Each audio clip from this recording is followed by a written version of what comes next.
咁話說我用咗部 iPhone 15 Pro 都大概2個月咁樣啦，其實 iPhone 16都真係出嚟㗎啦。咁不過我諗就係趁呢啲時候，我哋通常好多人都會做一個1年後嘅使用心得，即係用咗1年之後對佢有啲咩諗法咧，有啲咩係中意，有啲咩冇咁中意，即係呢啲感受其實通常都會相比起我哋啱啱攞部電話嗰陣時，始終都會有啲出入嘅。咁我已經用咗佢2個月啦。咁假設大家唔知嘅話，我就上一部電話因為俾海水即係俾海浪沖走咗，沖咗入去海入邊就要換電話啦。假設大家未睇嗰條片嘅話，我都幾強烈建議大家去睇我犯咗啲乜嘢錯誤。咁當然啦，我部電話除咗我嚟可能 WhatsApp 啊、po IG 睇 IG 同埋打電話之外咧，我自己最常用嘅咧就係相機啦。而今次嘅相機15 Pro 嘅相機算係咁多代入邊其中一次升級幅度，我自己覺得比較大嘅一次。我會同大家分享我喺近呢幾個月我自己喺呢部電話上面最中意嘅相機功能。首先就係呢個嘅2倍長焦鏡頭啦。咁呢個功能其實係14 Pro 嘅更新啦，而當初我聽到有呢個 update 我都好期待嘅。主要就係有陣時我哋覺得1倍就太廣，3倍又太呢個壓迫感又太勁，而2倍就係叫做中庸之道咯。我覺得2倍佢特別適合去拍一啲人像嘅相，普通錄影都好啱去用嘅。而今次亦都新增咗呢個嘅1.2倍同埋1.5倍嘅放大啦，咁就變相而家有24、28同埋35mm 3個焦段嘅。呢個都算係 Apple 一個好強調嘅功能啦，即係當初出嗰陣時，其實我覺得我自己唔會點樣用嘅，即係我覺得一係1倍，一係2倍，中間嗰2個焦段我都好少用嘅，應該點知呢？我竟然都成日咁樣用嘅。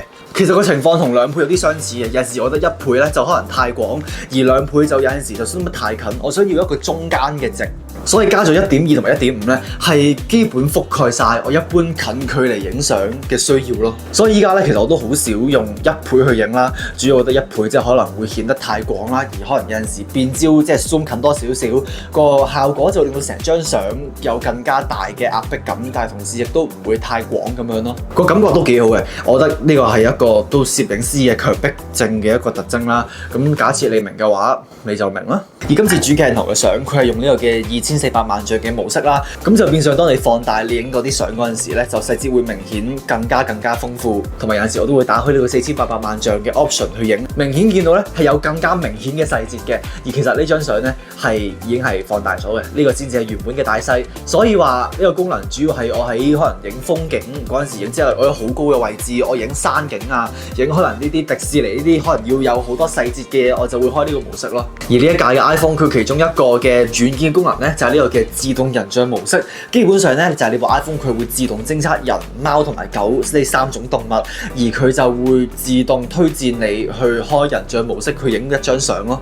咁所以呢段時間即係當我要人哋用我部電話幫我影張相，我都唔需要規限佢哋要開人像模式去影咯，因為可以後期自己去再製作嘅。不過大部分情況下我都會要求佢哋用2倍去拍嘅，因為我始終覺得即係大部分嘅時間啦，2倍嘅人像係我自己覺得個角度同埋個視覺衝擊力係更加適合人像呢個焦段。當然有陣時我都會用3倍去影一啲可能更加惟妙惟肖嘅人像啦。所以坦白講咧，依家我大部分時間我係唔會去主動去揭去開人像模式嗰一欄嗰度咯。唯一嘅不足之處咧就係我會覺得即係佢會喺左下角彈個 F 出嚟，佢 detect 到人貓或者狗嗰陣時，佢彈個 F。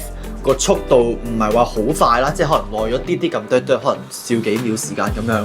咁不過我所需要做嘅咧，就係要去篤一下個主體啦，令到佢 focus，佢就會自己製造到背後個景深效果㗎啦。而家你都可以將一張相就將佢變成人像模式啦，後期甚至轉換佢對焦對象嘅。呢個我都經常用到。另一個好處咧，就係我係可以一度去影人像，一度影 live photo。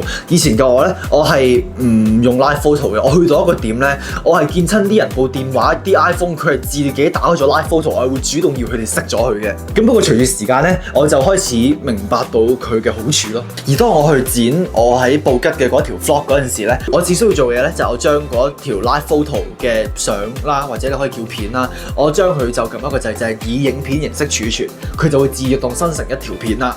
我唔可以話佢質素好高啦，但係佢又的確係生成咗一條片出嚟嘅。ProRes Lock 亦都係一個喺今次15 Pro 所新增嘅功能嚟嘅。我以前同樣又係覺得自己唔會點樣用啦。我唔知大家會唔會分辨得到啦。佢嘅顏色效果咧，同我哋一般所影嘅相嘅格式咧係相當之唔同嘅。咁當然啦，即係你要去影呢啲咁有電影效果嘅片咧，咁係有相對嘅條件嘅。咁因為 Lock 佢係代表佢會拎走晒一切 Apple 佢本身喺部相機入邊嘅 Color Science， 就幫你提供充足嘅空間去重新再調整翻你中意嘅顏色嘅風格。所以當初你影嗰陣時咧，你明顯係會見到咧，基本上佢係接近冇顏色可言嘅。呢個功能本身係俾你去喺後期入邊重新再調個色啦，而你會發覺去處理 Lock 嘅片咧係會有好多嘅空間嘅，就令到成個顏色效果更加豔麗啦，細節更加豐富啦。我亦都想俾大家睇一睇我哋平時用 HDR 比起我哋今次用 ProRes Lock 佢影出嚟嘅效果嘅分別啦。咁當然啦，兩條片都係分開拍嘅，而我都盡量保留一樣嘅變焦啊、角度啊。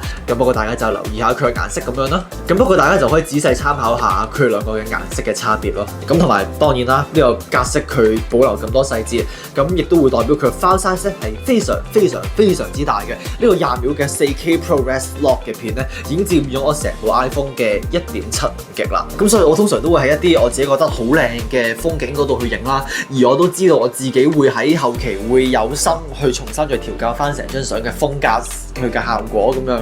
我話齋啦，我前排喺布吉嗰度拍咗一條主要用 iPhone 拍攝嘅 vlog 啦，嗰度大部分我諗有大概90%至90%半嘅嘢咧，都係用 iPhone 15 Pro 或者 Pro Max 去錄影嘅。有啲用普通 HDR， 有啲係用 ProRes Lock 去錄。唔知大家睇得出分別咧？大家假設睇得出嘅話，都不妨同我講啦。假設你想嘅話，同埋嗰條片一開頭嘅幾個 shot 咧，有幾個 shot 都係用我部 Sony 相機去拍啦。咁唔知大家又分得出我部相機同埋 iPhone 去影出嚟嘅效果嘅分別咧？咁我用嘅就係15 Pro 啦，佢係有呢個嘅3倍長焦鏡頭。咁不過 Pro Max 佢有5倍，我親身用過嘅，佢嗰個嘅視覺衝擊力同埋佢壓迫感咧，都的確都真係幾別具風味嘅。當然有陣時我都會希望自己部 iPhone 有5倍長焦鏡頭啦。咁但係大部分嘅時間，我覺得3倍其實都相當之足夠嘅。我去布吉嗰陣時用過呢部15 Pro Max 影一啲5倍嘅片、5倍嘅相，我有同個15 Pro 比較過嘅。咁我覺得就各有千秋啦，視乎你想壓迫感多啲，定係 zoom 得遠得嚟，有少少唔會 zoom 得太遠咁樣呢。而我都覺得係16 Pro 同埋 Pro Max 都係時候要將兩個長焦鏡頭都統一啦，即係可能兩個5倍或者兩個都係6倍咁樣。我覺得視乎你自己嘅需要啦。總之我覺得3倍咧係夠用嘅，咁不過5倍即係就無可否認係都幾令人印象深刻嘅。而喺 Pro Max 有咁多唔同嘅鏡頭嘅焦段咧，你拍片嘅時候咧，都變相令到你嘅鏡頭轉換都可以帶嚟咁樣更加有動感嘅效果出嚟咯。只有你先去過太平山。你扮下好大啊！我亦都想略略提一提關於呢個嘅 Action Mode 啦，呢個係動作模式，呢個又係舊年 iPhone 14加嘅功能嚟嘅。佢係一個基本上係一個防震嘅模式啦。我自己並唔係經常咁用嘅。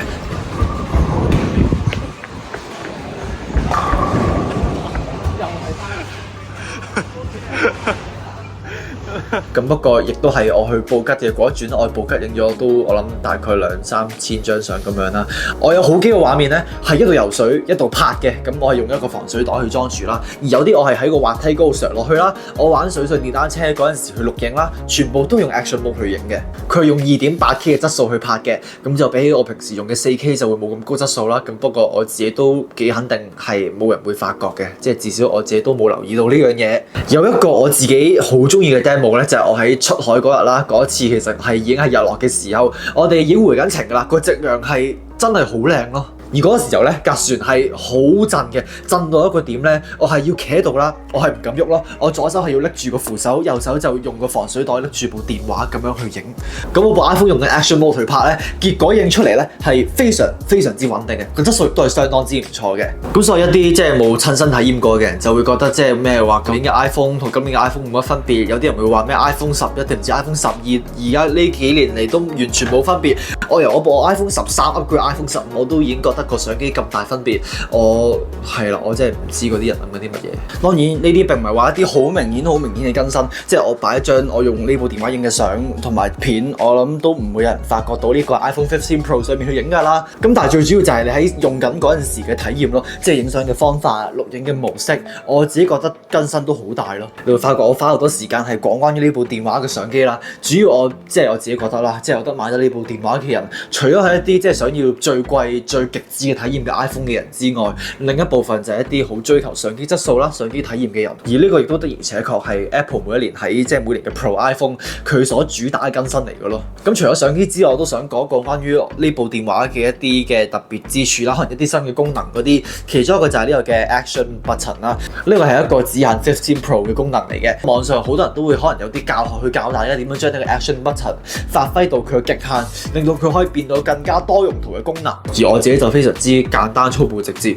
就係開相機啦。其實當初我都覺得即係自己會唔會可能唔會經常用呢個 Action Button 咧，即係假設我係將佢 set 成開相機嘅話，因為我以往咧，即係例如我上一部電話，我所做嘅嘢就係我係開，即係我篤一篤個 mon 啦，我再長撳呢個影相嘅掣，我就咁樣去影相。點知咧呢個功能就真係比我想象中係意外地用得更加多咯。可能因為呢個係一個實體嘅掣啦，即係你係唔使望住部電話，你都已經咁樣，即係我已經撳到個掣，就已經可以準備影相咁樣。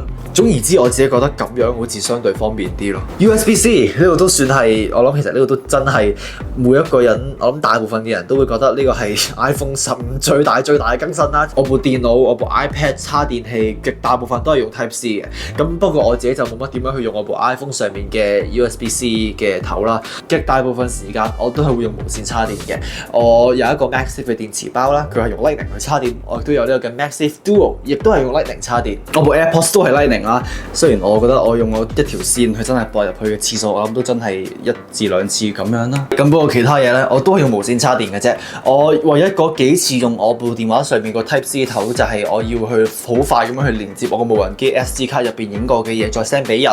我亦都最近有一個插電器咧，就係我唔肯定大家可能大家都見過啦。我拎出嚟，我之前開箱過嘅就係呢個嘅小米插電器啦。佢呢個係有一個 USB-C 嘅頭，係直接播入去我部 iPhone 上面嘅。當然佢有好多嘅存在價值啦。USB-C 即係例如我係可以好快咁樣將電話嘅一啲相傳入去我部 Mac 上面。雖然我大部分嘅時間我都係會仍然選擇用 AirDrop。你甚至可以用你個 USB-C 嘅頭去錄到呢個嘅 4K 60格嘅 ProRes log 啦。我都想講一講關於佢嘅電池嘅體驗啦，同埋我都覺得即係尤其是喺呢部嘅電話新出嚟嗰陣時，發熱嘅問題亦都係相當之嚴重啦。好似都算係一個大家都好擔心嘅嘢啦。電量我自己都覺得還好嘅，即係都但未至於非常之好。我覺得假設大家真係想要最佳嘅 iPhone 電池體驗嘅話，你都係揀翻 Pro Max 或者 Plus。至於呢部電話佢本身嘅發熱問題咧，佢到依家都係存在嘅。咁當然啦，即係假設我會用我部電話我嚟去錄影嘅話，或者用得比較耐嘅話，佢都會開始有啲熱啦。而喺出邊大熱天時去影相錄影，就當然都會發熱啦。咁不過呢個都係大部分電話佢會所做嘅嘢。同埋我都覺得我部電話比上一代更加輕咗啦。我自己之前都對比過，即係佢用個鈦金屬啦，當然手感會更加好，佢嘅邊緣處理都係更加之順滑。咁不過我都係帶咗電話殼嘅啫，咁所以呢一切都有等於冇咁。咁不過假設你唔用電話殼嘅話，雖然我都幾強烈建議，而我自從有呢部電話開始，我都冇乜點拎開過個電話殼，因為我都幾唔相信自己。同埋呢部 iPhone 15 Pro 都算係叫第一部支援 Apple Intelligence 嘅 iPhone， 我都幾肯定未來嘅 iPhone 16佢全系列都會有啦。假設大家有15 Pro 或者 Pro Max 嘅話，你都可以親身去體驗下呢個嘅全新科技。而家好似都係可以用嘅。我知好多人都會好唔開心，就係13或者14都冇得用啦，就連最基本版嘅15都冇。咁不過就即係事已至此啦，我都奈佢哋唔何啦。而我係咪都應該慶幸自己上一部電話就俾海水沖走？呢個都係一個幾唔健康嘅諗法嚟嘅。咁所以係啦，咁就係咁樣啦。以上就係一啲我用我部電話嘅一啲使用心得。我用咗呢部電話2個月啦，比起一啲可能已經用咗成部電話都成年咁樣嘅人，個體驗可能又會唔同啲。我亦都知道自己喺 iPhone 16出嚟前嗰2-3個月就買一部15，呢個都真係幾抵死嘅行為嘅。咁不過都幾肯定，假設我當初冇買呢部電話嘅話，我去布吉啦，我前排我都影咗唔少相。如果我冇換電話嘅話，我一定會影咁多相咯。總言之，都係一個 warning， 唔好將呢部電話就咁拎落海水附近，同埋一啲非常之抵死嘅動作啦。因為如果唔係嘅話，俾海水沖走咗嘅話，咁你就要有定心理準備，你部電話以後都揾唔翻啦。因為呢件事就發生喺我身上，就係咁。唔知大家有冇用 iPhone 15呢？假設你有嘅話，你嘅使用心得又係如何？我都知有啲其他人都會開始 po 一啲1年後使用心得啦，我都好期待去知佢哋嘅體驗如何。大家會唔會買 iPhone 16呢？假設會嘅話，你會可能考慮下會買邊個 model 呢？我唔覺得16會同15有好大嘅分別。咁不過我始終我對呢部電話整體嚟講都係滿意嘅，除咗可能電量可以好多少少，有陣時部電話可以過一降溫咁樣就得㗎啦。其餘我都幾滿意嘅。記得撳 like， 記得 subscribe， 記得撳鐘仔。咁係啦，我諗大致上就係咁樣啦。我哋下一條片再見啦，拜拜。同埋有啲咩片想我拍嘅話都可以同我講啦。係啦，咁係咯，我真係講完啦。好啦，拜拜。